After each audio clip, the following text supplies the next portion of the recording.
24년 7월에 정비구역 지정 주민이자는 되었고 1월 8일 날 그 관련 주민 설명회를 들으신 걸로 알고 있습니다. 그래서 지금 단계에서는 안전자 통과하고 정비계획 수립이 곧 임박을 했고요. 이 구역 지정이 되고 나면 추진위원회를 구성하게 됩니다. 여러분들 지금 뭐 다른 단체에서 누구는 공식단체고 누구는 유령단체라고 하지 않습니까? 법적으로 정비구역 지정이 된 이후에야 추진위원회가 공식적으로 인가를 받을 수 있습니다. 그렇기 때문에 현재 두 단체는 둘 다 임의단체에 해당됩니다. 그래서 아까 회장님이 인사 말씀하시면서도 얘기했지만 가칭이라는 표현을 쓰는 겁니다. 가칭 추진위원회 이런 표현을 쓰는 거고요. 추진위원회를 할 거냐, 조합 설립 인가를 할 거냐, 시탁 방식으로 갈 거냐에 따라서 사업 방식이 결정이 되고요. 그 이후에 이제 사업 시행 인가를 가는 그런 과정을 하게 되는 겁니다. 자, 우리 단지뿐만 아니라 광명에 있는 데서 24년 8월달에 이런 자리를 한번 가졌더라고요. 박성원 광명시장하고 얘기해서 간담회를 했습니다. 재개발 재건축 준비위원 40분과 간담회를 했는데 그 당시에 나온 내용이 재건축 사업 시행 방식 결정을 위해 정보가 부족하다라는 의견들이 나왔습니다. 그래서 지금 우리 지금 오늘 이 자리를 주최한 단체에서도 기존 단체에 이런 신탁 방식 설명회를 개최해달라는 요구를 여러 번 했었는데도 불구하고 이루어지지 않았고요. 그래서 오늘 이런 자리가 준비되었습니다. 그래서 지금 우리 단지가 과거에 대한 회고, 지금 진행되어 온 내용들, 그 다음에 현재 과제, 그리고 미래에 대해서 보겠습니다. 통상적으로 우리가 사업을 진행할 때 정밀안전 진단을 통과해야만 그 다음 단계로 진행을 할 수가 있습니다. 재건축 같은 경우에는. 그래서 그 가는 과정은 두 가지 방식이 있는데요. 하나는 저희 같은 신탁사와 MOU를 체결해서 전문가의 도움을 받으면서 정비 계획을 수립하는 방식이 있고요. 다른 하나는 임의단체, 지금 기존에 있는 단체나 지금 단체나 다 임의단체입니다. 임의단체에서 임의로 도시계획업체를 지정하고 정비계획을 수립하는 방식이 있습니다. 전문가의 도움을 받는 방식과 그 다음에 도시계획업체가 임의로 진행하는 방법, 둘 다 결론적으로는 정비구역을 지정해야 그 다음 단계로 갑니다. 그럼 여러분들 생각을 해보십시오.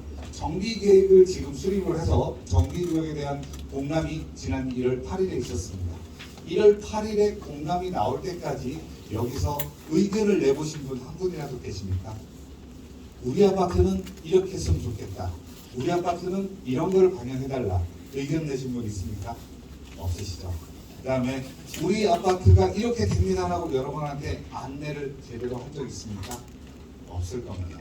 이런 방식들이 문제가 되고 있어서 지금 저희 같은 신탁사가 16년도부터 들어와서 사업을 진행하고 있습니다. 그래서 뭐 지금 조합원님들 2,460명을 가지고서 준비 설명했다는 내용이고요. 과거에 대한 회고로 보면 지금 현재 최초의 그 지구 단위 계획, 아까 보신 것처럼 특별 계획 구역에서 설정돼 있을 때는 최고 높이가 130m였습니다.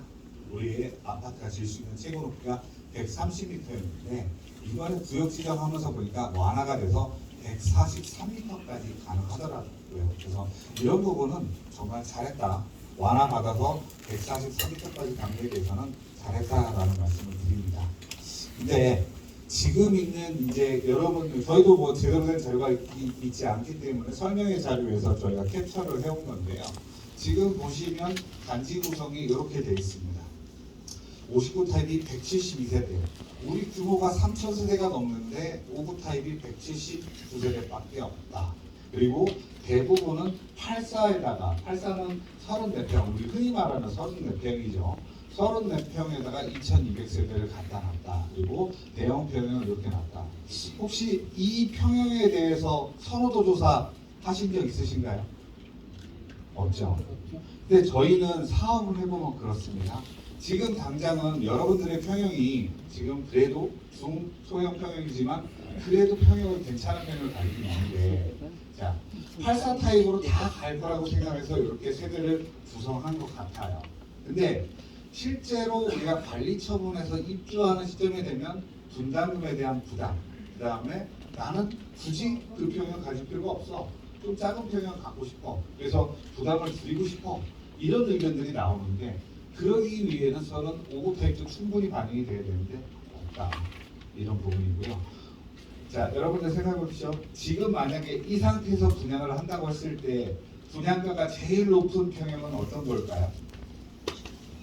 어떤 게 제일 분양가가 높을까요? 평당 분양가가. 당연히 5호 타입입니다. 여러분들은 수익을 생각하기 위해서는 얘가 필요한데 그런 부분들이 적었다라는 말씀을 드리는 거고요. 이거에 대해서는 혹시 보시면서 의구심을 가지셨습니까? 84 타입인데요.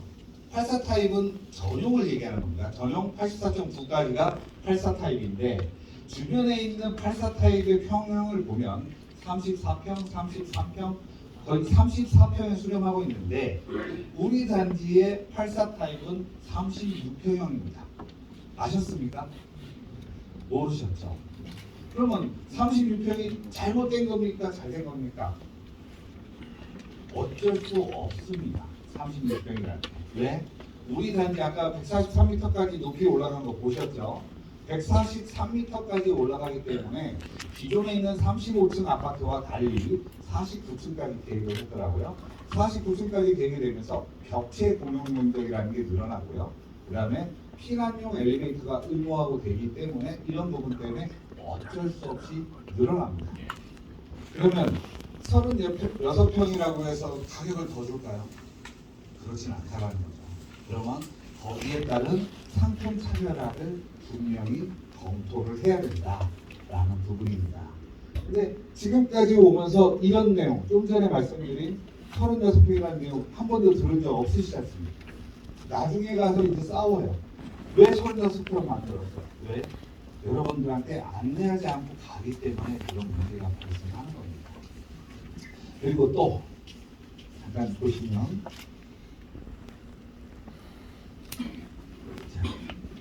빌린 상가 시설에 대한 계획을 명확하게 알 수는 없습니다. 왜냐하면 저희가 그 자료를 가지고 있지 않기 때문에. 근데 여러분 요즘 상가 분양 잘 됩니까? 잘 안 됩니까? 잘 안 되죠. 그다음에 우리 여기 중심 상업지구가 있죠. 근데 우리 단지의 요 내용을 보면 약 15,000평 정도는 되는 것 같아요. 이 어마어마한 상가를 배치를 했어요. 미분양하면 어떻게 되죠? 당연히 할인 분양해야 되죠. 할인 분양하면 어떻게 되죠? 여러분들이 추가 부담금 내셔야 돼요. 근데 왜 이런 부분들을 생각 없이 했을까요? 자, 보시면 지하 요것들도 여기는 종전가니까 의미 없다고 치고요. 예산 비례를 하기 위해서 분양가를 설정을 했는데 1층은 4,700만 원, 2층은 2,600만 원, 3층하고 지하는 1,800만 원, 2,100만 원이라고 했어요. 자, 2층이나 3층이나 지하는 우리가 아파트를 팔았을 때 평당가보다 낮은 가격이에요. 맞죠? 아파트를 받으면 최소한 4천만 원 받을 거 아닙니까? 4천만 원 받을 수 있는 용적률을 2층하고 3층을 줘서 2,600만 원, 2천만 원 받겠다고 얘기하고 있는 거예요. 맞습니다. 이러한 부분들이 생각하지 않고 진행하기 때문에 문제가 되는 거고요. 만약에 제가 이런 말을 여러분한테 말씀드리지 않았다면 이 계획에 따라서 다음에 건축 계획을 끌고 가겠죠. 건축 계획 끌고 가서 이거 많으네? 나중에 다시 바꿔야지 하고서 설계 변경해서 줄이겠죠. 그럼 어떻게 되겠어요? 당연히 시간이 많이 걸리겠죠. 그런 문제들이 있습니다. 그래서 그런 부분에 대해서 제가 설명을 드렸고 그 부분에 대해서도 도시계획업체나 여러분들한테 도시계획업체가 됐던 기존의 제주기가 됐던 여러분한테 물어보거나 안내한 바가 없다는 거죠. 그래서 지금 현지에서는 무엇을 해야 되는가 이런 부분입니다. 근데 여기 있는 지금 이 자리를 주최하는 분들이 지금 이런 자리를 만드니까 뭐라고 표현하냐? 신탁 설문서를 폐기하고 신탁 설명에 불참하라고 하면서 과도한 수수료 얘기하고만 이런 얘기를 합니다. 근데 본인들이 얘기하듯이 이 신탁 방식이 과도한 수수료가 발생하고 불효하다 하면 제가 설명을 한들 저희를 선택하겠습니까? 안 하겠죠. 그럼에도 불구하고 불참하라는 이유는 뭘까요? 그다음에 도민들이 투명하고 공정하게 재건축을 진행한다고 하고 있는데 정말 투명하게 하고 있는 거 맞습니까? 그렇지 않습니까? 지금 여기에 있는 거짓말들이 투명한 걸까요? 막 이런 거예요. 그래서 지금 그들이 보낸 거에 대해서 팩트 체크를 살짝 하고 넘어가겠습니다. 유령단체가 주장하는 감언인설로 13단지 아파트는 통째로 신탁회사로 넘어갑니다. 저희한테 넘기실 분 있으십니까? 넘기실 분 아무도 없을 것 같아요. 그 다음에 신탁 방식의 문제점에 대해서 수수료 플러스 금리가 1,800억이나 발생한다 라고 얘기를 하고 있고요. 부동산 신탁 등기 관리 처분하면 재산권 행사가 불가능하다, 뭐 이런 내용들을 얘기하고 있습니다. 여러분들 이 내용 보시고서 어떤 느낌 드시던가요? 맞네, 조심해야 되겠네, 이런 생각이 드시던가요? 아니면 그들이 여기에 대한 근거를 얘기하던가요? 그렇지 않죠. 그러면 하나씩 한번 팩트 체크 해보겠습니다. 자, 신탁 방식으로 진행하면 고금리 이자 1,200억이 발생한다. 여러분 1,200억의 이자가 발생하려면 얼마나 많은 돈을 빌려야 되는 겁니까? 상상해 보십시오. 1,200억을 빌리려면 저희 회사가 지금 선도지구 중에 제일 큰 단지인 양지마을, 분당에 있는 양지마을을 진행하고 있습니다. 그 사업장이 조합원 4,800명 정도의 그 신축세대가 7,500세대입니다. 그래서 사업비가 11조예요. 우리 단지랑도 큰 차이가 납니다.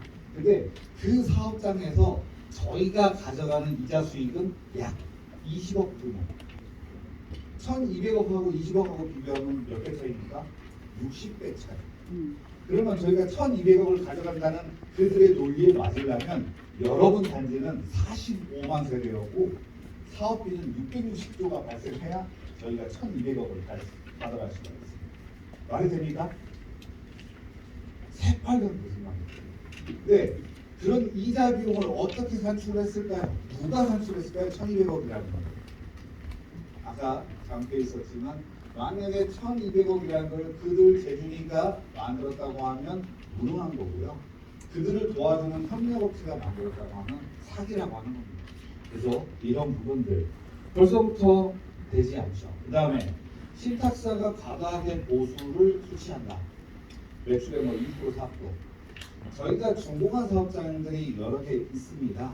17년도에 저희가 수주를 해서 대전에 준공한 사업장, 대전 용운주공아파트 사업장이 있습니다. 그 사업장의 수수료가 약 3.7%였습니다. 3.7%였고 수수료 금액은 160억이었습니다. 과거에 분양가가 낮고 리스크가 많은 데는 당연히 수수료율이 비쌌습니다. 하지만 서울, 광명은 서울과 차이가 없습니다. 이런 데서는 1%대의 수수료를 하고 있습니다. 또한 수수료를 1% 내더라도 도움이 되니까 신탁 방식이 늘지 않겠습니까?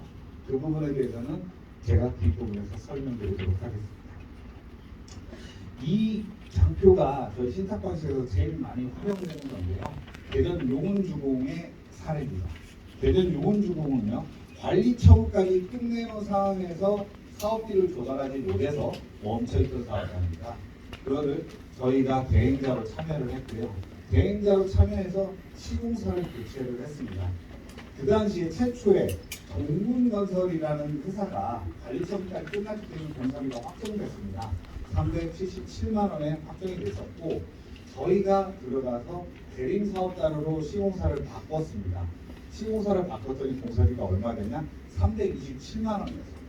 최종적으로 물가 에스컬레이션 다 반영해서 333만 원에 끝났습니다. 그래서 여기에서만 공사비에서만 500억 이상을 절감을 했습니다. 그리고 이 현장에서 저희가 들어가서 관리처분 대비 분양가를 들어 올렸습니다. 상품을 일부 계산해서. 그래서 수익도 290억이나 늘렸고요. 추가 수익까지 해서 300억이라는 수익을 발생시켰습니다. 그래서 이 현장에서 저희 수수료가 160억이었는데 600억 이상의 개발이 발생했고 조합원들 개별적으로 5천만 원 이상을 환급 받아가셨습니다. 이렇기 때문에 신탁 방식이 진행이 되는 겁니다.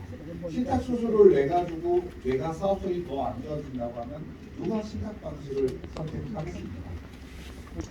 저희가 하고 있는 국가자 육구역이라는 현장이 있습니다. 이 국가자 육구역이라는 현장에서도 뭐가 있었냐면 이 21년 7월에 저희가 하이엔드 브랜드인 아크로를 선정을 했고 동일한 시기 21년 8월에 마천 사구역에서는 조합 방식으로 현대 DH를 뽑았습니다. 근데 동일한 시기에 했는데도 불구하고 공사비는 494만 원대 585만 원, 91만 원의 차이가 났고요. 여기 연면적이 10만 평 됐습니다. 그래서 910억이라는 결과가 나왔어요. 자, 반대쪽에서 지금 얘기하고 있는 게 저희 수수료가 600억이라고 얘기했잖아요. 600억입니다. 자, 그러면 여러분들 13단지에 나중에 공사하게 되는 연면적이 얼마인지 아십니까? 연면적이 20만 평. 20만 평이면 공사비 얼마를 절감하면 600억인지 아십니까? 불과 30만 원. 30만 원만 절감해도 600억이라는 숫자가 나옵니다. 100만 원이라는 돈을 절감하게 되면 2천억이라는 숫자가 나옵니다. 그렇기 때문에 이러한 신탁 방식입니다. 최근에 여기 그 11단지인가요? 어딘가 지금 공사비 증액해달라고 지금 하고 있잖아요. 그 증액 금액만 하더라도 우리 단지를 비교하면 1,000억이 넘는 돈이 발생한다는 거죠. 그런 부분들. 그리고 그러면 이제 그들은 그런 얘기를 할 거예요. 그렇게 뽑아놓으니까 상품이 후지고 마감되고 후질 거 아니냐. 그렇지 않습니다. 나중에 제가 왜 우리 공사비가 싼지에 대해서 그런 부분도 설명할 텐데 이 현장 아크로에서 보시는 것처럼 최고의 마감재를 가지고서 입찰이 진행이 됐습니다. 그리고 또 하나 신탁 등기를 하게 되면 관리 처분 시 재산권 행사가 불가능하다라고 했는데 저는 그분들이 왜 저런 얘기를 했는지 모르겠습니다. 여러분 조합 방식에서 이주 나가게 되면 신탁 등기 할까요 안 할까요? 합니다. 100% 할 수밖에 없어요. 왜? 재건축은 수용 권한이 없어요. 수용 재결 권한이 없고 매도 청구 권한만 있기 때문에 나중에 사업을 안정적으로 끌고 가기 위해서는 무조건 신탁 등기를 합니다. 그러면 우리 신탁 방식이면은 신탁 등기 언제 할까요? 똑같습니다. 조합 방식과 여러분들 이주 가실 때 신탁 등기하는 겁니다. 그렇기 때문에 새빨간 거짓말이 보고요. 또한 이러한 문제들 때문에 표준계약서, 국토부에서 만들어낸 표준계약서에도 명확하게 박혀 있습니다. 여러분들이 신탁 등기한 것을 담보로 제공할 수 없다라는 문구도 있고요. 매매, 금제당 설정, 임대차 등 위탁자의 재산권 행사를 위하여 신탁사의 일시 해지가 필요한 경우에는 신탁을 해지할 수 있다라고 명확하게 되어 있습니다. 그래서 저런 걸 보더라도 전혀 맞지 않는 얘기라는 걸 확인하실 수가 있고요. 그 다음에 신탁 방식으로 추진하면 주민의견 수렴이 사실상 불가능해 신탁사 마음대로 사업을 시행할 수 있다라고 하는데 오히려 신탁 방식이 조합 방식이나 공공 시행 방식에 비해서 여러분의 의견을 따를 수밖에 없는 구조로 되어 있습니다. 지금 이게 너무 글씨가 작아서 잘 안 보일 텐데요. 이게 법에도 저희가 하는 총회, 여러분들 총회라는 개념을 알고 계시죠? 주민들 하는 총회. 조합 방식은 총회라고 하고요. 저희가 할 때는 전체회의라고 하는데 조합 방식에서 결정하는 것보다 전체회의에서 결정하는 내용이 훨씬 많고 복잡합니다. 그리고 예를 들면 여러분들 그 협력업체를 뽑습니다. 아니면 시공사를 뽑습니다. 협력업체를 뽑으면 계약이라는 걸 하잖아요. 계약은 조합 방식에서는 그 계약 업무를 누가 하냐? 이사회 대의원에서 합니다. 근데 신탁 방식에서는 현재 계약은 전체 회의 의결사항. 이렇듯이 여러분들의 의견을 다 반영해야 된다. 이런 겁니다. 그래서 지금 보시는 것처럼 좀 확대되어 있는 내용이네요. 그래서 토지동 소유자의 전체 회의 의결사항을 보면 정비사업비 세부 항목별 사용계획보는 예산안뿐만 아니라 예산의 사용 내역까지도 의뢰를 받습니다. 조합 방식에서는 보고만 하고 끝납니다. 근데 신탁 방식에서는 예산의 사용 계획도 결의를 받아야 됩니다. 저희가 정당하게 집행하지 않았다면 물어내야 된다는 소리입니다. 이렇듯이 다르다라는 말씀을 드리는 거고 이 자료는 최근에 선도지구 때문에 국토부에서 간담회들을 실시했습니다. 그래서 국토부 간담회에서 나온 자료입니다. 조합 방식 같은 경우에는 전속적 의결상의 총회 의결을 대의원에서 의결한다. 이렇게 얘기하고 있어요. 그래서 대의원의 이런 내용들을 조합장이 집행한다라고 되어 있는데 신탁 방식은 뭐라고 써 있냐면요. 신탁업자가 시행규정 전체회의 의결에 따른 제한을 받으면서 사업을 시행한다 라고 적혀 있습니다. 바꿔 얘기하면 저희 마음대로 하지 못한다는 겁니다. 저희가 여러분들한테 신탁 방식이 뭐냐라고 설명했을 때 저희는 한마디로 정의를 하면 내비게이션이라는 표현을 씁니다. 여러분들 차량에 내비게이션 다 달려있죠? 내비게이션에서 암만 안내를 하면 뭐합니까? 여러분들이 핸들 틀어버리면 틀리는 겁니다. 그런 방식이 이런 방식이라 이렇게 이해를 하시면 될 것 같아요. 그래서 일례로 저희가 토지등 소유자 의견 반영 사례를 한번 말씀드리면 나중에 여러분들한테도 해당이 되는 내용이에요. 저희가 이 현장 같은 경우에는 용적률이 최초에 307%로 결정이 돼 있었습니다. 307%로 돼 있었는데 법적 상한인 341%까지 갈 수가 있었어요. 최초에는 고분양가 관리지역이라서 넓히는 게 손해였는데 이게 바뀌면서 용적률을 더 받는 게 이득인 거예요. 근데 결론적으로만 말씀드리면 이거에 대한 비용, 이익, 기간 이런 걸 다 안내해서 투표를 했습니다. 투표를 했더니 이 상한 용적률 341%까지 가는 게 부결됐어요. 그래서 부결됐습니다. 저희 마음대로 하는 게 아니라 조합원들의 선택에 의해서 간다라고 이해를 하시면 될 것 같습니다. 그래서 저희는 여러분들의 부담이 되는 계약은 무조건 토지등 소유자가 직접 의결을 합니다. 반면에 조합 방식은 예산에서 정한 범위에서 대의원회에 위임돼서 갑니다.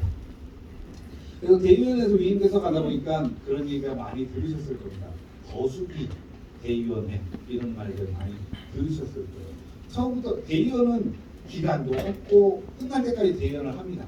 그러다 보니까 그분들은 계속 조합장의 편에 들어서 이런 거수기 역할을 해줍니다. 이런 부분들이 오히려 조합 방식에서 문제가 되고 있는 겁니다. 그 다음에 신탁 방식에 찬성하는 동의서에 서명할 경우 신탁이 무산되면 동의하신 분들만 투입 비용을 변상한다 이런 말을 했어요. 어떻게 생각하십니까? 그러면 여러분들 재건축하십니다. 조합 방식으로 갔어요. 조합 방식으로 갔는데 조합 설립에 동의한 사람만 조합원입니다. 그러면 조합 설립에 동의한 사람들이 이 사업이 무산했을 때 돈 낼까요? 안 낼까요? 그냥 바꿔서 물어보겠습니다. 돈 내시겠습니까? 안 내시겠습니까? 안 내죠. 근데 법이 참 재미난 게 뭐냐면요. 총회 의결을 거치지 않으면 물을 수가 없습니다. 돈 내지 않습니다. 시행자가 하더라도 똑같습니다. 시행자가 하더라도 여러분들이 총회 결의를 하지 않으면 내지 않아요. 저는 2018년부터 요 한국토지신탁에 와 있는데 2017년 말까지는 저는 삼성물산에서 근무를 했습니다. 삼성물산에서 근무하면서 조합이 관리처분 인가까지 통과시킨 사업장이었는데 그 사업장에서도 조합 해산이 발생했어요. 근데 관리처분 인가까지 났다는 건 뭐냐? 분담금이 정해져 있는 거거든요. 그 경우 조합이 해산했으면 그 감정평가도 다 있고 하기 때문에 그 비율대로 청구를 했습니다. 근데도 소송에서 졌습니다. 뭐냐? 도정법에는 명확하게 있거든요. 여러분들의 부담에 관한 사항은 총회 의결 사항이죠. 그래서 그런 부분이 없다라고 명확하게 말씀을 드립니다. 보시면 되고, 그리고 또 얘기하더라고요. 신탁 방식은 사업 리스크에 대해서는 전혀 책임지지 않고 돈만 받아간다라고 얘기를 합니다. 근데 여러분 저희가 신탁을 시작해서 여러분하고 사업을 하면 신탁 보수 언제 받아가는지 아십니까? 저희 처음부터 가져가는 게 아닙니다. 신탁 보수는요 공사에서 분양 수급이 발생했을 때 가져갑니다. 그러면 그 앞단에는 저희 돈 쓸 거 아닙니까? 그죠? 그 돈이 만약에 여러분들이 관리 처분 안 하고 이게 사업이 무산되면 누가 책임집니까?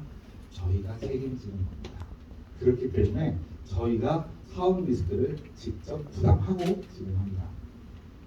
그리고 뭐 신탁 방식에서 조합 방식과 같이 비리가 만연하다고 하는데 저건 상당히 많이 모르는 분들이 저런 얘기를 하시는 것 같아요.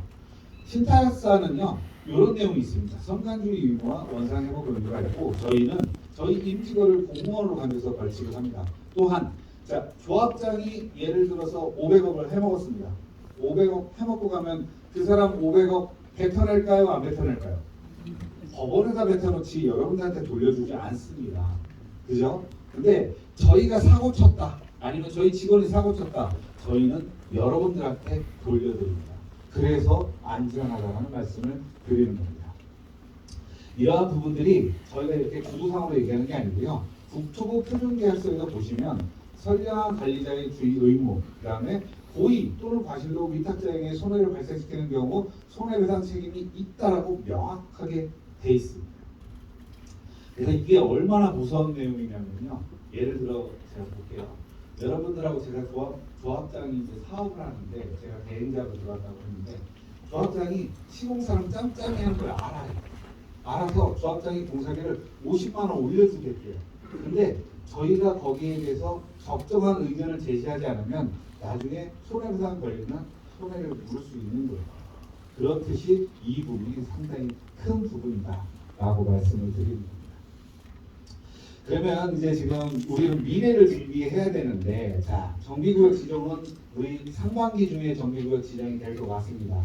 그러면 정비구역 지정이 한 다음에 시행자로 갈 건지 추진위부터 해서 조합으로 갈 건지 이런 결정이 필요하고요.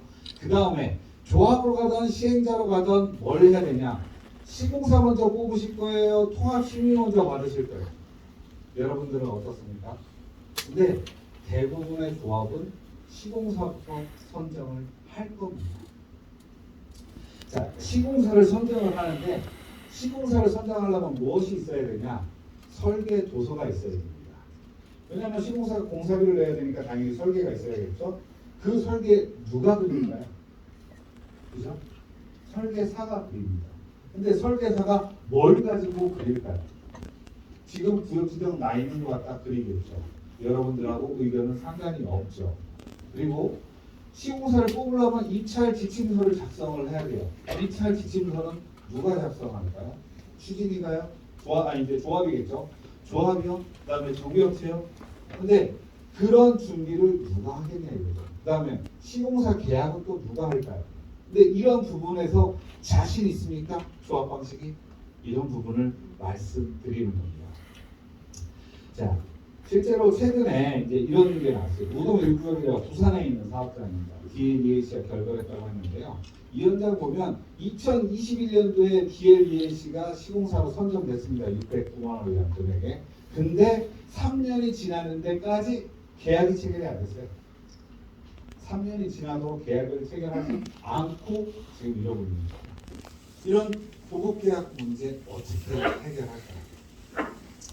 그리고 계약이 왜 중요하냐면요. 결국 지금 옆에 있는 단지에서도 공사비 올려달라고 했는데 공사비 올려줄 것 같으세요? 안 올려줄 것 같으세요?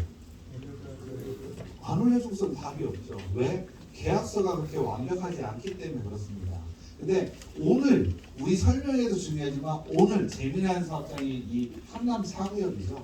뉴스에서 많이 보셨을 겁니다. 삼성하고 현대건설하고 막 부딪혀서 싸우고 있어요. 그때 서로 비방을 하고 있어요. 여기 뭐냐면 조합에서 이 한남 4구역 조합에서 어떤 내용을 넣었냐면 어떠한 경우에도 공사를 정지할 수 없다라고 해놨어요. 조합에서. 근데 시공사가 입찰하면서 뭐라고 했냐면 수급인의 책임 없는 사유를 제외하고 라는 문구를 넣었어요. 말상으로 맞습니다. 내 죄가 없는데 왜 내가 공사비를 내가 중단할 수도 있지 왜 책임이 없다고 하면. 근데 조합은 공사 중단되는 걸 바라지 않기 때문에 공사를 정지할 수 없다고 했는데 이 부분에 대해서 이제 논란이 발생하는 거예요.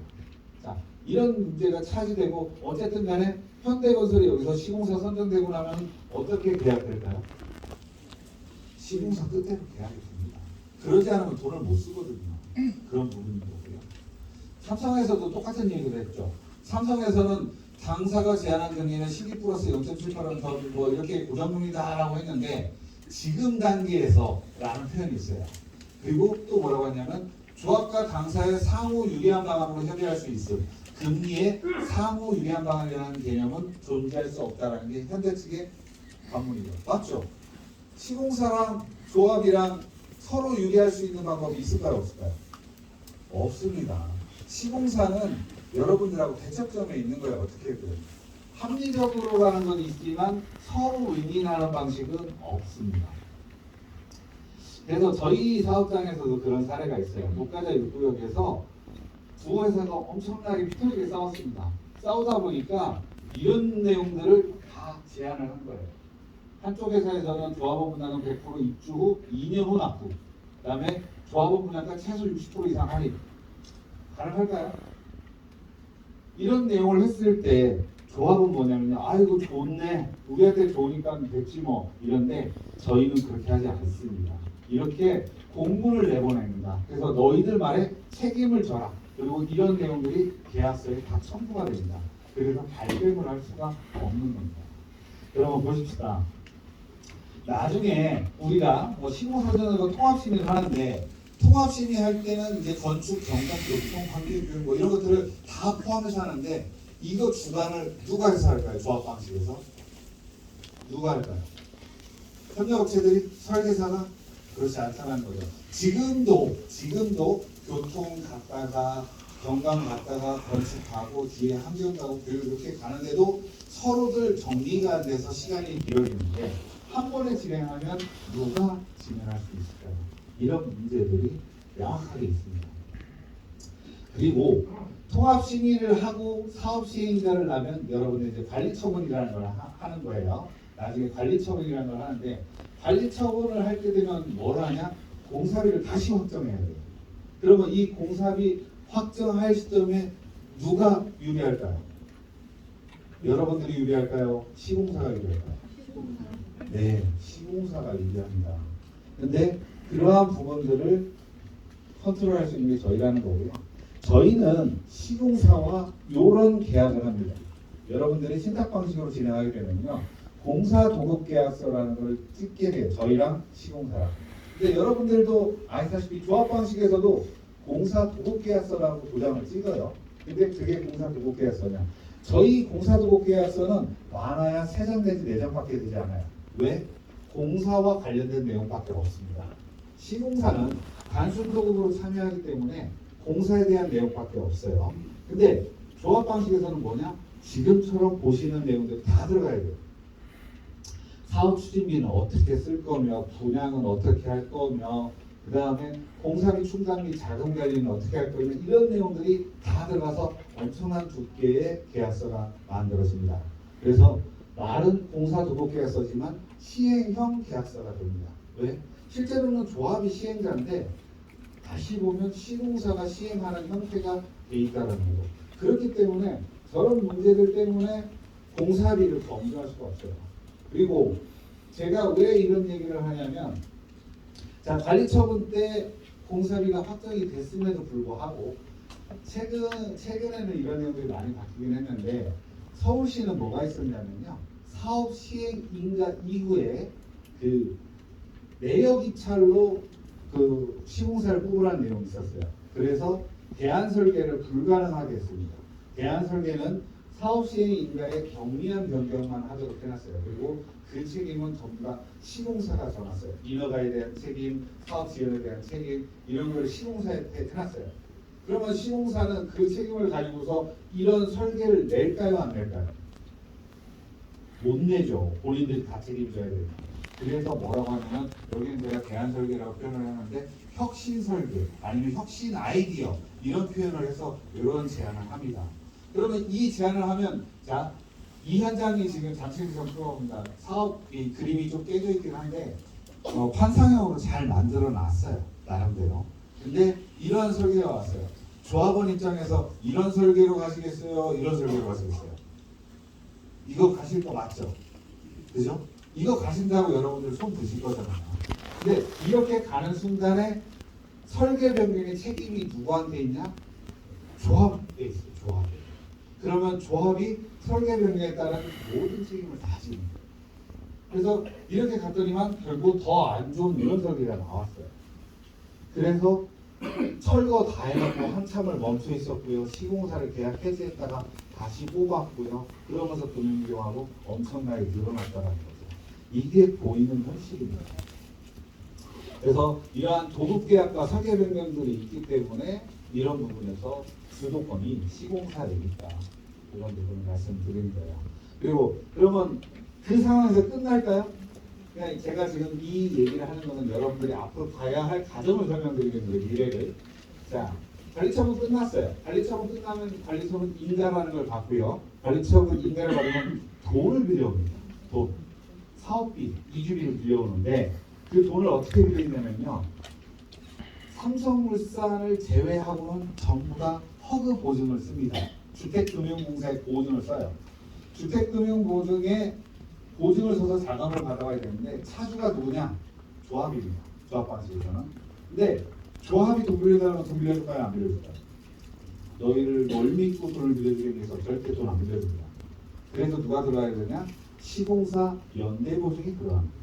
시공사 연대보증이 들어가는 거고요. 그래서 돈을 빌려요. 그리고 이주 철거하고 분양하고 공사를 진행하는데 공사가 진행하다 보면 뭐가 되냐? 처음에 관리 처분할 때는 기간을 좀 짧게 잡습니다. 정상적인 기간만 보고. 그러면 이 도중에 대출 만기가 도래해요. 대출 만기가 도래합니다. 대출 만기가 도래하면 그 당시에 누가 도와줘야 되냐? 시공사가 보증을 다시 서지 않으면 여러분들이 그 순간에 돈을 다 갚아야 돼요. 갚을 수 있으세요? 그래서 지는 겁니다. 여러분들이 주도권이 없고. 그 말씀을 드리는 거고. 자, 볼까요? 여러분들 이 기사 보셨는지 모르겠지만 잠실 진주 같은 경우 공사비를 3차례 인상을 했어요. 최초에 711만 원이어서 시공사에서 890만 원인가를 요청했다가 811만 원으로 조정을 했고 이번에 다시 올려달라고 해서 847만 원에 올려달라고 하는 거예요. 근데 그럼에도 불구하고 내용을 보면 이 현장 같은 경우는 뭐냐면요. 착공을 했는데 문화재가 나왔어요. 그러니까 시공사의 잘못은 아니에요. 그래서 문화재가 나오다 보니까 뭐냐. 문화재가 나온 동안 6개월 동안 공사를 못했어요. 그러면 6개월에 못하는 공사비는 줘야 되죠. 그건 당연히 줘야 됩니다. 근데 6개월의 공사비를 줬더니만 6개월만 달라는 게 아니라 6개월뿐만 아니라 그 6개월 때문에 공사기간이 9.3개월이 추가로 늘어났어. 이거는 법이 중간에 바뀐 것들, 이런 것들을 조합원한테 전가한 겁니다. 그리고 착공 이후에도 공사비를 더 줘. 이런 내용들을 해서 2,100억 넘는 돈을 청구한 거예요. 근데 이런 부분을 어떻게 이기냐고요. 좀 아까 제가 앞에 보여드린 것처럼 만기 도래한다는 거 설명드렸죠. 그죠? 만기 도래한 사례가 이 두촌주공이에요. 여러분들 잘 알다시피 두촌주공에서 1조 넘는 추가 부담을 요구를 했는데 결국 조합이 졌죠. 왜 졌습니까? 여기 대출 일으키는 사업비가 보시면 7천억 원의 대출 기한 연장 불가 방침을 전달했다. 7천억 누가 갚을 겁니다. 이 문제는 모든 조합에 발생을 해요. 왜? 이 기간하고 공사 기간하고 일치하지 않기 때문에 연장이 발생할 수밖에 없다는 거예요. 이런 부분들에서 여러분들이 자유롭지 못하다 이런 겁니다. 그래서 그런 부분들이 만약에 지금까지 제가 설명했던 부분이 만약에 신탁이라고 하면 시공사 선정을 언제 하느냐? 통합 심의를 완료해서 설계가 어느 정도 확정됐을 때 시공사를 선정합니다. 그러면 설계 변경에 따른 문제가 적어질 수가 있겠죠. 근데 조합은 왜 이렇게 못하냐? 통합 심의할 돈이 없어서요. 여러분들 돈 외상으로 하는 것도 한두 푼인 거죠. 협력업체들도 돈 받고 싶잖아요. 그러니까 당연히 시공사 먼저 뽑자고 그래요. 그래야 시공사가 입찰 보증금도 내고 돈도 대여해줄 거니까. 근데 신탁 방식에서는 신탁사가 앞에 있는 자금을 대여하니까 통합심의 다 하고 리스크를 없앤 다음에 시공사를 뽑을 수 있는 겁니다. 그럼 시공사 뽑을 때도 어떻게 하느냐? 뒷부분에 있으니까 다시 설명할게요. 자, 시공사 뽑을 때도 그냥 막 뽑는 게 아니에요. 마감재 리스트도 꼼꼼하게 챙깁니다. 필요한 마감재, 불필요한 마감재. 그 다음에 집안조사 보고서. 여러분들 조합 방식에서 제일 문제되는 게 뭐냐면요. 시공사 뽑으면서 땅을 안 파요. 땅을 안 파고 일단 시공사를 뽑아요. 그럼 시공사는 뭐라고 하냐? 땅에 대한 조건이 없기 때문에 일반 토사 100% 기준으로 뽑겠습니다. 그래서 나중에 지위 여건이 바뀌게 되면 공사비 더 주십시오. 이렇게 얘기를 하는 거예요. 근데 저희는 무조건 이런 집안 조사를 합니다. 그래서 집안 조사를 하기 때문에 너희들은 지질 여건에 따른 공사비 변동이 없다가 이탈 조건이 되는 거예요. 그리고 예가도 여러분들이 예가를 뭐냐면 공사비 예정 가격을 예가라고 합니다. 공사비 예정 가격이 없으면 부르는 게 값인 거죠. 근데 우리 현장이면 얼마가 될 것이다. 이런 것들을 충분하게 판단을 해서 넣어야 된다는 거죠. 근데 대부분의 조합은 뭐냐면요. 주변에서 자문해주는 데서 이 가격 아니면 안 할래요 하면은 그 가격 맞춰서 계속 줄 수밖에 없어요. 그러다 보니까 공사비가 한없이 올라가는 거죠. 저희 사업장에서 이런 사례가 있었어요. 지금은 준공한 사업장인데요. 시공사가 본격하는 과정에서 공사비를 474만 원 달래요. 474만 원 달라는데 내역 붕괴를 다 했습니다. 내역 붕괴해서 이거는 안 되는 거 해서 429만 원으로 조정을 했다는 거예요. 아마도 조합 방식이었으면 474만 원에 들어왔으면 얼마에 끝났을 것 같으세요? 아마 469만 원에 끝났을 겁니다. 근데 이렇게 429만 원에 한 거죠. 그리고 이렇게 해서 본계약을 한 다음에 실제로 착공할 때도 이런 부분이 발생했어요. 근데 저희가 건설공사비 지수라는 걸 적용해 놨었는데 시공사에서는 이상한 논리로 257억을 가져왔고요. 저희는 이상한 논리 갖다 치우고 만약에 네가 그런 논리를 할 것 같으면 소송을 걸어라. 소송으로 네가 이기면 줄게 라고 했더니 결국은 207억에 정리됐다라는 거예요. 이런 것들이 신탁이 하는 역할입니다. 이런 부분이 왜 가능하느냐 뭐냐면 여기에 있습니다. 지금 조합 방식은 아까 말씀드린 것처럼 관리처분 인가 이후에 허구 보증을 받아서 돈을 가져오는데 시공사의 보증이 반드시 필요하지만 저희 신탁 방식에서는 저희가 차주입니다. 조합이 차주가 아니고요. 저희가 차주가 됩니다. 그러면서 저희의 신용을 통해서 공여를 받고 보증을 받기 때문에 시공사는 단순 도급의 업무만 진행을 하게 되는 겁니다. 그렇기 때문에 시공사가 이 사업에 감나라 폭락을 할 수 없는 거고요. 설계 부분에 대한 의견 이 정도만 낼 수가 있는 겁니다. 그래서 완전히 분리되어 있다라고 보시면 되는 거예요.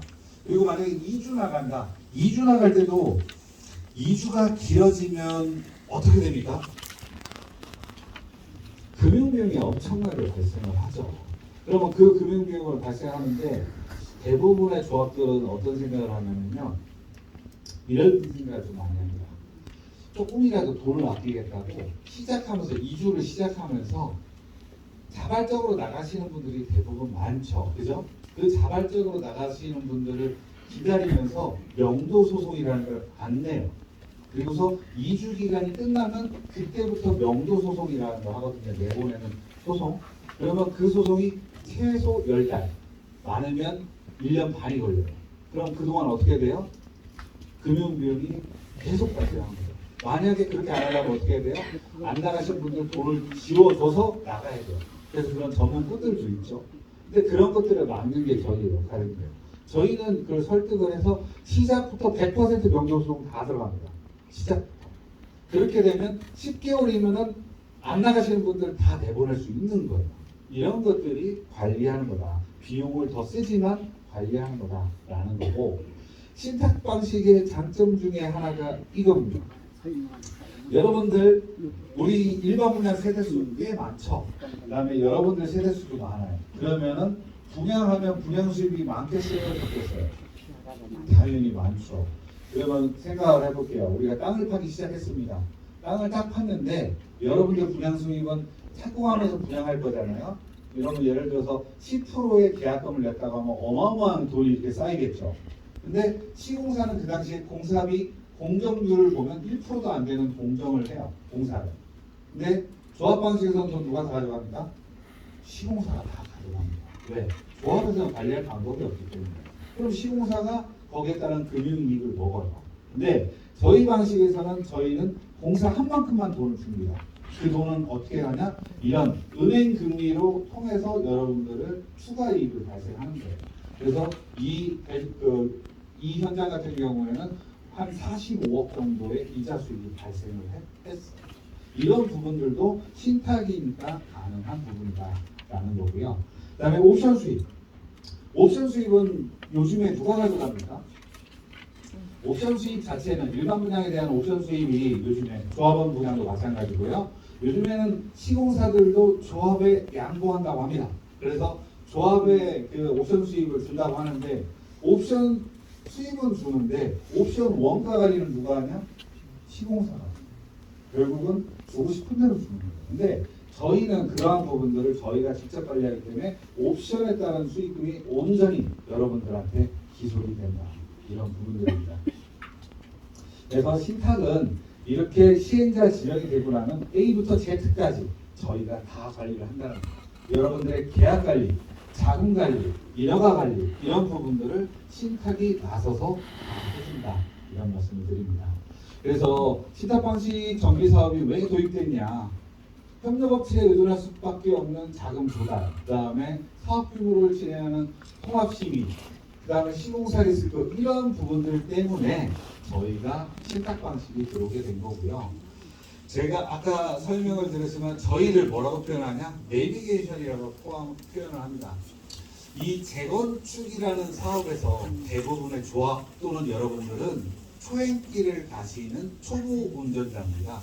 초보 운전자가 내비게이션 없이 가게 되면 이정표를 보고 가거나 아니면 뭐 지도를 쳐다보고 가겠죠.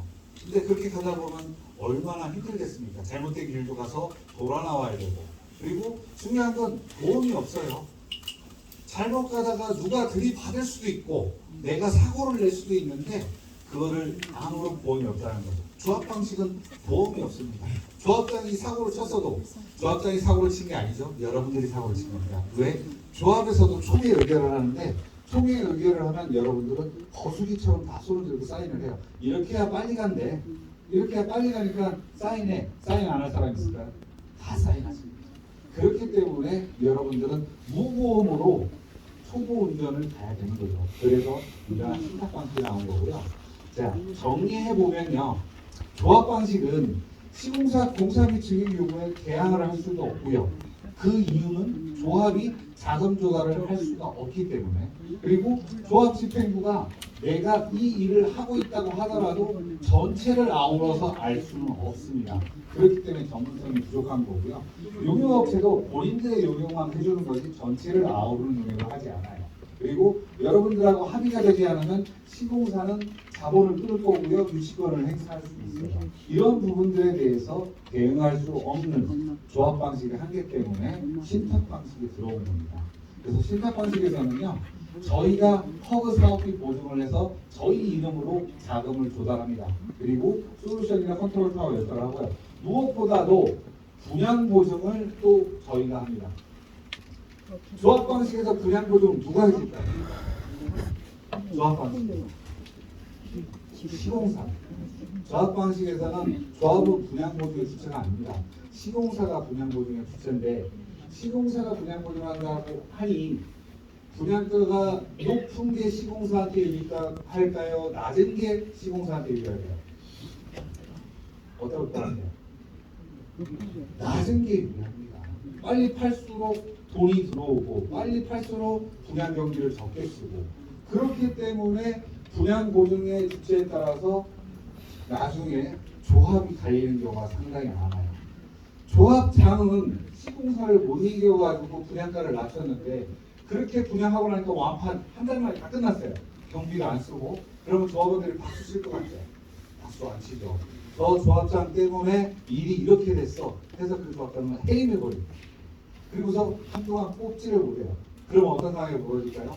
조합장이 없으니까 분양수급이나 이런 데 문제가 생겨요. 그러면 시공사는 또 공사를 중단할 수 있습니다. 그러면 또 올라가요. 이런 악순환들이 벌어질 수가 있다는 겁니다.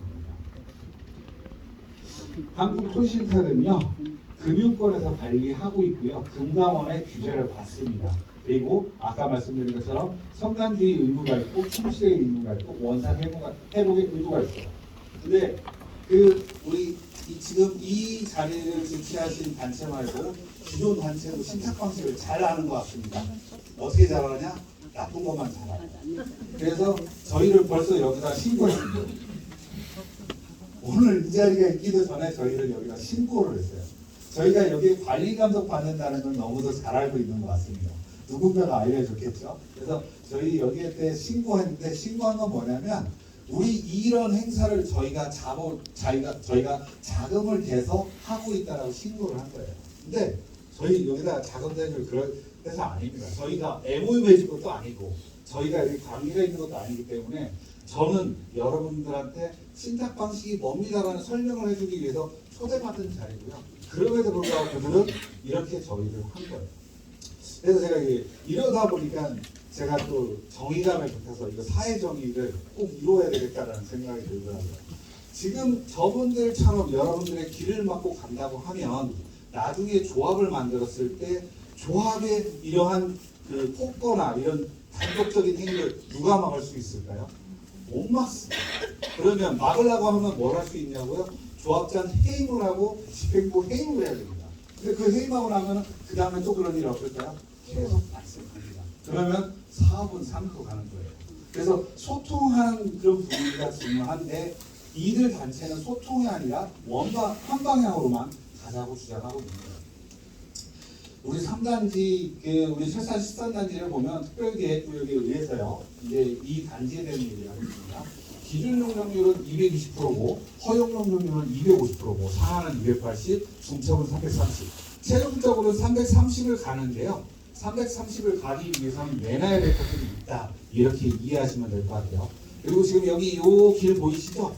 이 길은 뭐냐면 공공보행 통로라고 합니다. 공공보행 통로라고 해서 아무것도 막으면 안 돼요. 이 공공보행 통로는 모든 그 광명 시민이나 주변 주민들한테 열려 있는 공간이 되는 거고요.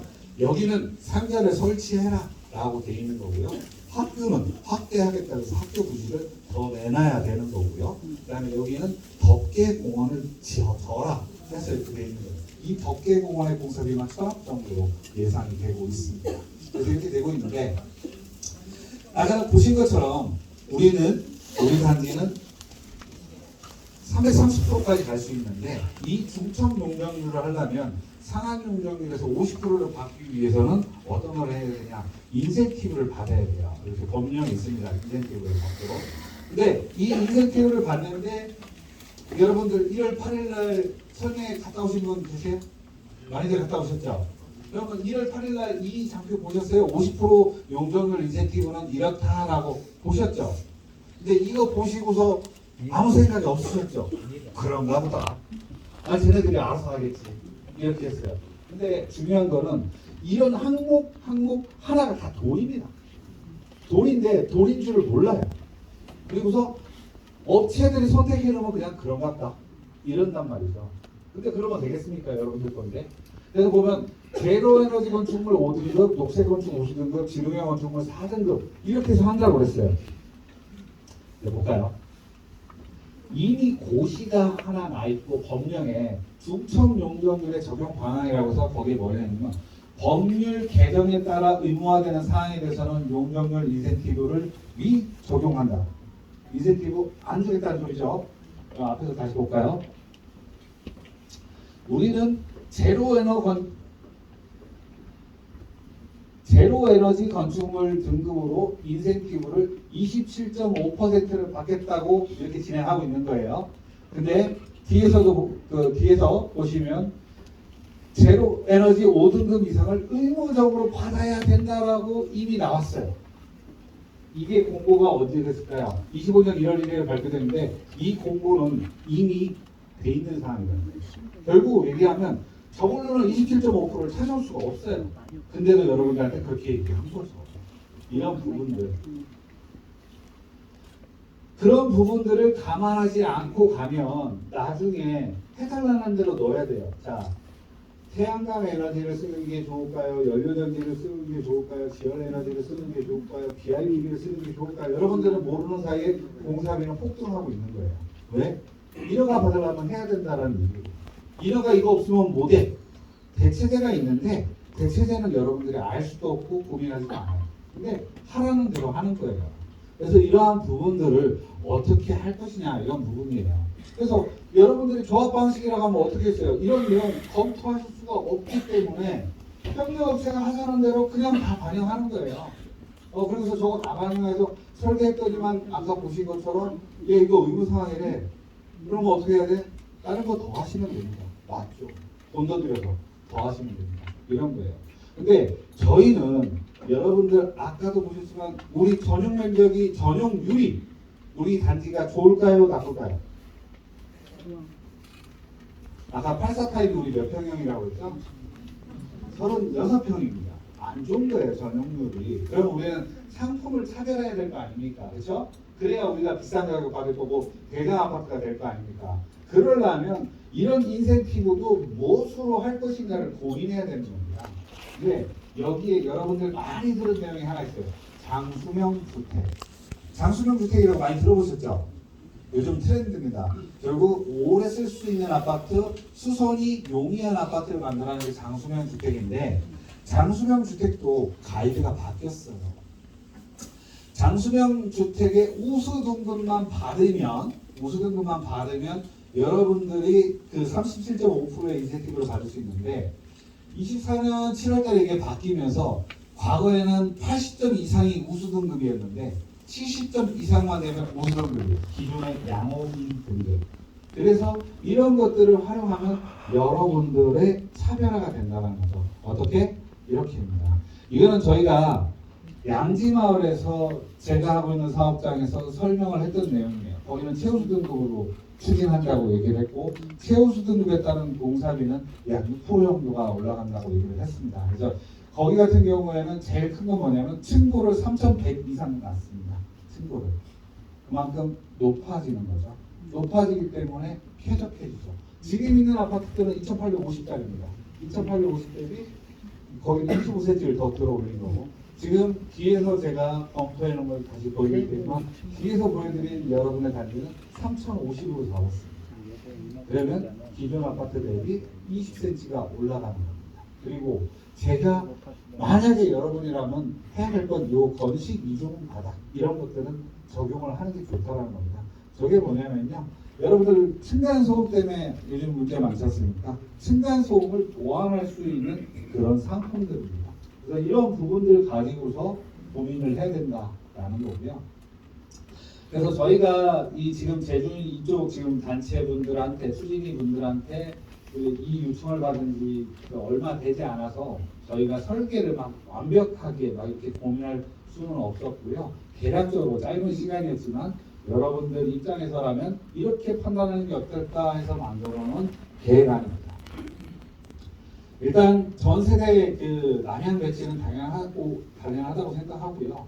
여러분들 중에 나중에 오브 타입을 가실 분들도 있고 어떠한 평이 될지 모르기 때문에 포베이를 다 만들어야 되겠다 이런 부분이고 고층 주동 계획은 어쩔 수가 없습니다. 용적률 330%를 가져가기 위해서는 대신에 공사비는 올라갑니다. 근데 저희는 46층까지 계획을 했습니다. 기존 계획은 49층인데 46층의 층고가 높아집니다.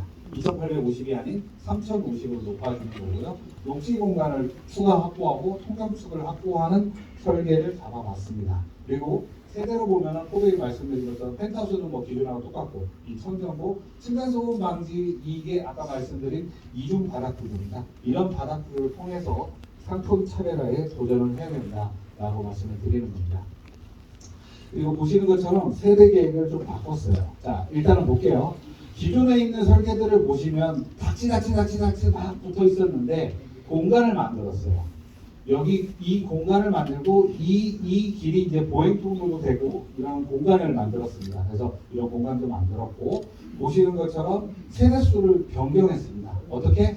84를 좀 줄였어요. 102도 좀 줄이고 52도 줄이고 제일 많이 줄이는 상가를 엄청나게 줄였습니다. 상가는 1층으로만 계획을 했습니다. 아까 말씀드렸듯이 2층, 3층 지하는 가격 대비 메리트가 없다. 우리가 받아야 될 수익. 그래서 5구 타입을 많이 늘렸습니다. 나중에 분양하면 제일 비싼 데보다 5구 타입이 비싸다. 그래서 분양 수익을 늘리기 위해서 5구 타입을 늘렸고요. 5구 타입 분양하려면 역세권에 가까울수록 좋습니다. 그래서 5구 타입을 역세권에다가 배치를 했습니다. 그리고 보시는 것처럼 통경축도 확보를 했습니다. 기존 설계는 안타깝게도 통경축 부분에서는 자유롭지 못했어요. 근데 저희는 동서남북으로 이런 통경축을 했기 때문에 바람길이 열리는 겁니다. 그래서 통합 시위를 할 때 시민위원들이 제일 많이 보는 것 중에 하나가 뭐냐? 이러한 통경축입니다. 그래서 이런 통경축을 확보했고 여기 이 40m 폭의 오픈 스페이스도 확보했다. 이런 게 이제 단지 가치를 만들어내는 거라고 보시면 될 것 같고요. 상가도 1층, 2층, 3층 지하였던 거를 지상 1층 8,000회획. 지금 현재 상가 조합원들이 가지고 있는 상가 면적이 7,500회입니다. 그래서 상가 조합원들을 다 수용할 수 있는 면적에 지하 주차장까지만 반영을 해서 이게 맞지 않겠습니까? 지금 주변 시세를 보면 오고타입은 평당 4천만 원 이상인데 2,600만 원짜리, 2천만 원짜리 만들어서 팔면 누가 손해입니까? 여러분들이 손해를 봅니다. 그런 것들을 반영을 했습니다. 자, 이런 저희가 짧은 기간에 검토한 거지만 여러분들이 만약에 통합 심의를 진행한다고 하면 그러한 통합 심의에서 저러한 부분들을 잘 반영하셔야 된다는 거고요. 제가 저희 회사 소개를 간단하게만 하겠습니다. 저희 회사 뭐 얘기한 것처럼 저희는 내비게이션이라는 표현을 쓰고 있고요. 내비게이션이 다 같습니까? 카카오 내비게이션 쓰는 분들도 있을 거고 티넥 쓰시는 분들도 있을 텐데 어디가 좋습니까? 그죠? 여러분들이 생각하는 것처럼 많이 써서 이 활도가 높은 데들이 내비게이션도 좋습니다. 그 얘기를 저희가 하고 있는 거고요. 저희는 정말 많은 시공사랑 현재 일을 하고 있습니다. 메이저 시공사인 현대건설부터 시작해가지고 많은 시공사와 하고 있고요. 그 시공사들하고 많이 싸우다 보니까 제가 욕을 엄청나게 먹고 있습니다. 저도 시공사 출신이라고 말씀을 드렸습니다. 삼성물산 출신인데도 불구하고 시공사 편 안 들어준다고 엄청나게 욕을 먹고 있는데 저는 중개를 잘하는 겁니다. 시공사 편이 아니라 시공사의 입장을 정확하게 알고 있기 때문에 여러분의 입장과 봐서 제가 여러분의 편을 들어주는 거고요. 그러다 보니까 저희가 입찰을 할 때도 그런 부분에서 타사들과 다르게 예전 가격을 명확하게 세우고 있고요. 예전 가격뿐만 그 예전 가격을 세우니까 실질적으로 공사비도 20만 원 이상 차이가 났습니다. 그리고 공사비에 대한 조건들도 이렇게 차이가 나는 것들이 나오고요. 이러한 컨트롤이 이제 많이 한 사람이 아무래도 그러한 부분들에 유리합니다. 그래서 저희 같은 경우 보시면 죄송합니다.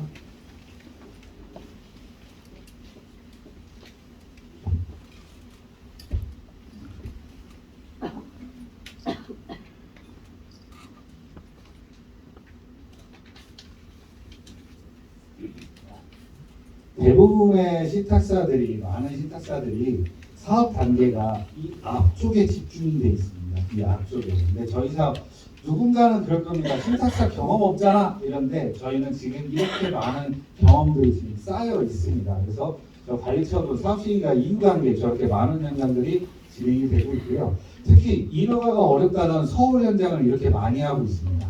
이렇게 많이 하고 있다 보니 인허가에 일단 거고요. 이 현장 같은 경우가 이제 제가 하고 있는 사업장 중에 하나인데요. 환경영향 평가를 받다 보니까 일조권에서 문제가 생긴 거예요. 여기 보시는 것처럼 여기 폭이 좁다 보니까 D가 음영세대가 발생을 하는 겁니다. 이 음영세대를 해소하라는 게 심의 의견이었어요. 그랬더니 현대업체에서는 뭐라고 하냐면 위에 층을 날립시다. 위에 층을 날리면 그만큼 햇볕이 들어갈 테니까요. 근데 층을 날리면 어떻게 됩니까? 사업성에 손해가 생기겠죠. 그래서 저희는 이 방향을 틀었습니다. 방향을 틀어서 세대수는 유지하고 그런 식으로 이런 부분들이 여러분 편에서 저희가 일하는 겁니다. 그리고 저희가 불문율 같이 생겼던 것들을 깨기 시작했어요. 뭐냐? 정비 사업에서는 환상형 포베이가 없다라는 얘기가 불문율처럼 있었는데 이미 저희는 사업시행자 받은 걸 보시면 5구 타입, 84 타입의 환상형 포베이를 다 반영했습니다. 여기 용적률 299%짜리입니다. 그 30층밖에 29층에 299%인데도 불구하고 환상형 포베이를 만들었다는 거죠. 고민의 문제지 안 되는 게 아닙니다. 근데 주변에 있는 단지들은 다 이렇게 되어 있어요. 그게 뭐냐? 고민을 하지 않았다라는 거예요. 그리고 저희 같은 경우 뭘 하냐면 여러분들하고 뭘 하더라도 사업을 개선해야 된다 아니면 뭐 고쳐나가야 된다 이런 부분이 있잖아요. 저희가 이 현장 같은 경우 사업비 대출을 했는데 그 사업비 대출한 시점이 제일 비쌌던 시점이에요. 근데 통상의 조합이면 한 번 빌려놓으면 그냥 그대로 가거든요. 근데 저희는 최근에 금리가 떨어지고 PF 시장이 얼어붙으면서 허그 보증 상품에 대한 그 수요가 생겨가지고 저희가 다시 그 상환을 했어요. 상환을 하고 다시 얻었더니만 1% 이상 떨어져 버린 거예요. 이런 부분들이 저희가 하고 있는 겁니다.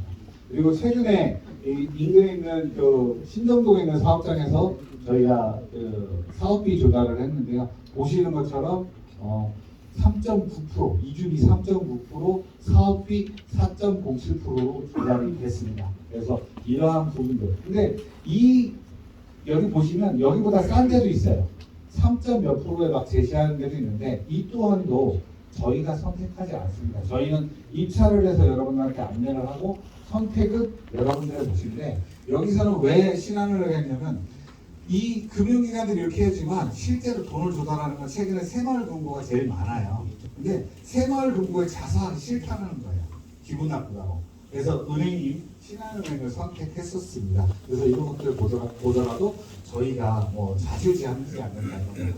저희가 제일 큰 회사 맞고요. 제일 그 무엇보다도 차이나는 부분은 뭐냐면요. 이겁니다. 인력입니다.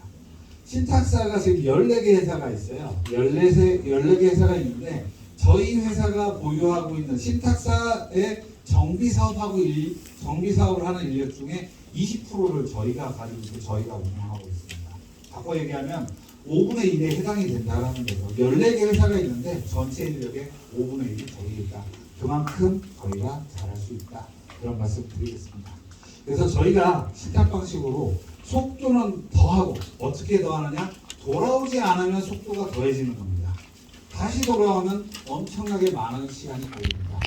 수익은 곱하고 수익을 어떻게 곱하냐? 여러분들의 가치를 올릴 수 있는 상품, 배치, 설계 이런 부분 하면 되고요. 비용은 신탁 방식에 의해서 절감이 됩니다. 그리고 리스크는 저희와 함께합니다. 그래서 이 4층 기원사를 통해서 성공적인 재건축 사업을 할 수 있도록 돕도록 하겠습니다. 이상으로 설명을 마치겠습니다.